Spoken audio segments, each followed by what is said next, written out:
je vais vous demander quelque chose. Pas seulement l'argent de vos poches, mais si vous ressentez réellement que le Seigneur est en train de vous parler, ou là où tu es, tu peux créer un hôtel. Si tu sens approcher, venir à l'hôtel, on fait l'appel à l'hôtel à peu importe quel moment. Si le Seigneur est en train de te parler, il faut que tu répondes à cette parole. Amen. Non, n'attends pas qu'à la fin du service, que nous avons oublié qu'est-ce que ces prédicateurs ont dit, c'est là que tu vas venir, mais tu réponds directement, immédiatement aux paroles du Seigneur. Amen. Amen. Sans plus tarder, nous allons passer à notre premier prédicateur. Il n'est pas nouveau, nous le connaissons tous ici à Montréal. Non? Amen. C'est un homme très doux, très calme. Mais quand il porte la parole, tu sens la présence du Seigneur. Amen. Il est tellement doux que dans son nom, il s'appelle gentil. Amen. Parce qu'il est gentil. Amen. Nous allons appeler les frères Magloire.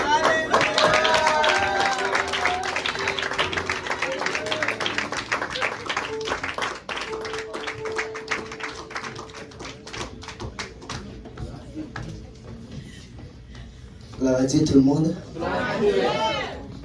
Je remercie Dieu pour cette autre opportunité qu'il me donne de parler de lui. Je donne l'honneur à tous les hommes de Dieu présents en ce lieu, le pasteur Dario, le pasteur Luc, notre prédicateur, le pasteur Yannick et tous les autres hommes de Dieu. Vous pouvez vous asseoir. Ouvrons nos Bibles dans Romains 8, verset 19 à 21. Aussi, la création était-elle, bon, je vais lire parce que j'ai pas beaucoup de temps. Aussi, la création était-elle avec un ardent désir la révélation des fils de Dieu. Car la création a été soumise à la vanité, non de son gré, mais à cause de celui qui y a soumise. Le titre de mon message, c'est Appuie-toi sur son esprit. Vous savez, et ça, et dans son évaluation peut le confirmer, j'ai posé beaucoup de questions sur qui est le Saint-Esprit. Et en cherchant à savoir qui il est, ça m'a comme poussé à entrer plus profond de la doctrine de l'unicité. Le fait qu'il y a un seul Dieu et un esprit divin et son nom c'est Jésus. Amen. Je me souviens aussi qu'à la retraite du Péniel, c'était David qui m'avait ramené. On discutait par rapport au fait que Jésus vit en nous. Des fois on le dit mais on n'en a pas conscience.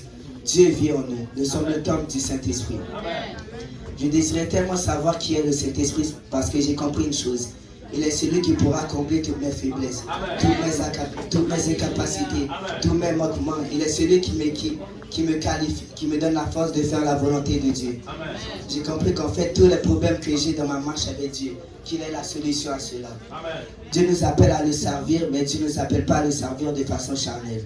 Des fois, on désire faire la volonté de Dieu, on le veut, mais on sait, soit on ne sait pas, soit on ne se sent pas capable, soit on ne sait pas quelle est la volonté de Dieu, bien quoi faire pour entrer dans cette volonté.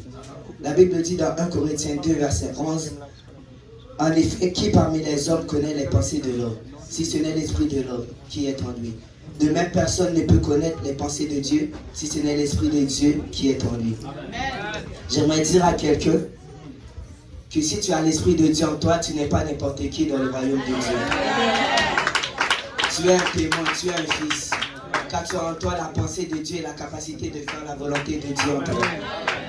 Dieu nous appelle à être des fils de Dieu dans ces derniers jours. Comme je l'ai dit plus haut dans Romains 8, 19, aussi la création était avec un ardent désir, la révélation des fils de Dieu. On nous l'a prêché durant cette conférence. On doit d'abord accepter notre identité en tant que fils de Dieu. Pour que Dieu nous amène là où il veut nous amener. Mais la Bible dit dans Romains 8, verset 14, car tous ceux qui sont conduits par l'Esprit de Dieu sont fils de Dieu. Amen. J'aimerais dire au peuple de Dieu que la solution c'est l'Esprit de Dieu. C'est par son esprit qu'on sera là où Dieu veut qu'on soit. C'est lui qui nous guide et c'est lui qui nous donne la capacité d'entrer dans ses plans. Dieu désire passer par chacun de nous pour faire sa volonté, établir son règne, sa volonté est que nul ne périsse et parvienne à la repentance. Et il veut faire ça à travers toi. Acceptons notre identité en tant que fils et laissons-nous conduire par l'esprit. On nous l'a prêché durant cette conférence. Allons en profondeur dans l'esprit. Connais une nouvelle dimension de communion avec l'esprit, de dépendance à l'esprit de Dieu, de sensibilité à l'esprit. Peut-être tu es ici et tu n'as pas encore reçu le Saint-Esprit. Tu n'as pas encore reçu Jésus dans ton cœur. La Bible dit dans Romains 8, verset 9, si quelqu'un n'a pas l'esprit de Christ, il ne lui appartient pas. Amen. Dieu désire habiter en toi. Il désire avoir une relation intime avec toi. Jésus n'est pas une religion, c'est une relation. Et dans une relation, il y a toujours quelqu'un qui fait le premier pas. Et dans notre cas, c'est Dieu qui a fait le premier pas pour nous. En mourant pour nos péchés à notre place afin de nous donner la possibilité d'être réconciliés avec lui et être sauvés. Tu peux te réconcilier avec lui en obéissant à l'évangile dans Acte 38. Reportez-vous et que chacun de vous soit baptisé au nom de Jésus-Christ pour le pardon de vos péchés et vous recevrez le don du Saint-Esprit. J'aimerais finir avec ce verset, Zacharie 4, verset 6. Alors il reprit et me dit, c'est ici la parole que l'Éternel adresse à Zorobabel. Ce n'est ni par la puissance, ni par la force, mais c'est par mon esprit, dit l'Éternel des armées. Que tout le monde dise, c'est par mon esprit. C'est par mon esprit. Que Dieu vous bénisse.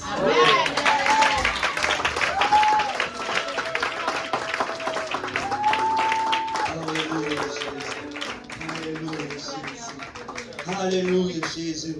Nous devons avoir une relation avec Dieu. Amen. Amen. Merci les frères, ma gloire. Amen.